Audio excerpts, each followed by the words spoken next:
Mexicali in Baja California has one of the largest Chinese communities in Mexico.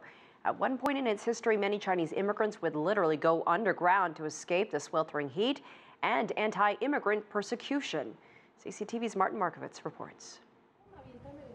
On the U.S. Mexican border lies the biggest and most mysterious Chinese community in all of Mexico.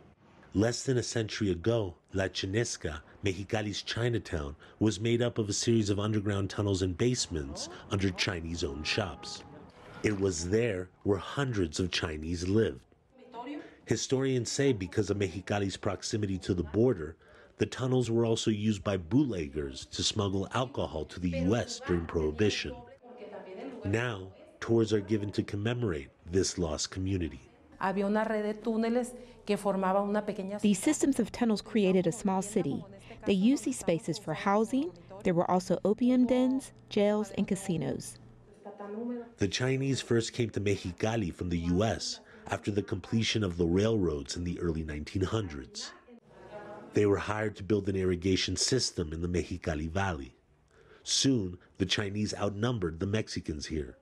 The Chinese built these underground tunnels to escape Mexicali's oppressive heat and also to hide from Mexico's immigration authorities.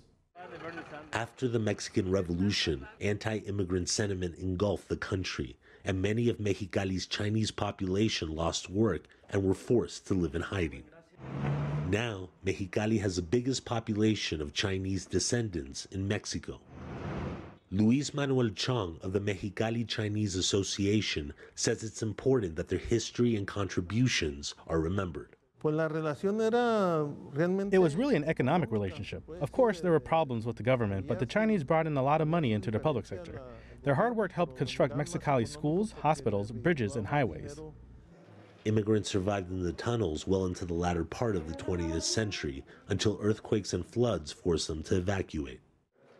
But La Chinesca still remains a symbol of the humble beginnings of the Chinese community, one of the most vibrant expat groups in all of Mexico. Martin Markovitz, CCTV, Mexicali, Mexico. If you like what you just saw, follow us on social media and visit our website, cctv-america.com.